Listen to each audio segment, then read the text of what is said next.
Saturday morning எழுந்திரிச்சு பால் அடுப்பில் வைக்கவும் விவின் எழுந்திரிச்சு வந்துட்டான். அப்புறம் அவங்க கூட கொஞ்சம் நேரம் பேசிட்டு சாப்பாட்டுக்கும் அடுப்பில் வச்சுட்டு விவினுக்கு டே டைமில் கொடுக்கறதுக்காக பால் வாங்க போனோம். பால் வாங்கிட்டு வந்து எனக்கும் பூஸ்ட்டு ஹஸ்பண்டுக்கு டீயை போட்டு விவினுக்கும் பால் ஆற வச்சு கொடுத்தேன்.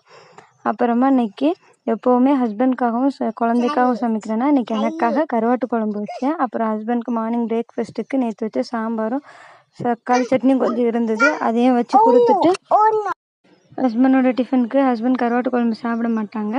அதனால் அவங்களுக்கு கர்ட் ரைஸும் ஆம்லேட்டும் வச்சு பேக் பண்ணி கொடுத்தாச்சு. அப்புறமா ஹஸ்பண்டை வேலைக்கு அனுப்பிச்சி விட்டுட்டு கொஞ்சம் துணி காய போட வேண்டியது இருந்தது, அதையும் காய போட்டேன். இந்த ஹவுஸ் ஒய்ஃபாக இருக்கிறவங்களுக்குலாம் ஹஸ்பண்டும் குழந்தைங்களும் ஸ்கூலுக்கு ஆஃபீஸ்க்கு போனதுக்கப்புறம் தான் நிறைய வேலைகளே இருக்கும். அப்படி தானே? ஆமாண்ணா கமெண்ட்டில் சொல்லுங்கள். அப்புறமா பெட்ஷீட்டெல்லாம் எடுத்து மடித்து வச்சுட்டு கொஞ்சம் பாத்திரம் விளக்க வேண்டியிருந்தது, அதையும் விளக்கிட்டு எனக்கும் விவினுக்கும் சாப்பிட்டதுக்கு அப்பளம் பொரித்து வச்சுட்டு நானும் விவினும் சாப்பிட்டாச்சு. அப்புறமா விவினை ரெடி பண்ணலான்னு பார்த்தா ஓவராக சேட்டை செஞ்சுட்டுனா அப்புறம் அவனையும் ரெடி பண்ணி தோட்டத்துக்கு கூட்டிகிட்டு வந்தாச்சு. சப்ஸ்கிரைப் பண்ணிடுங்க.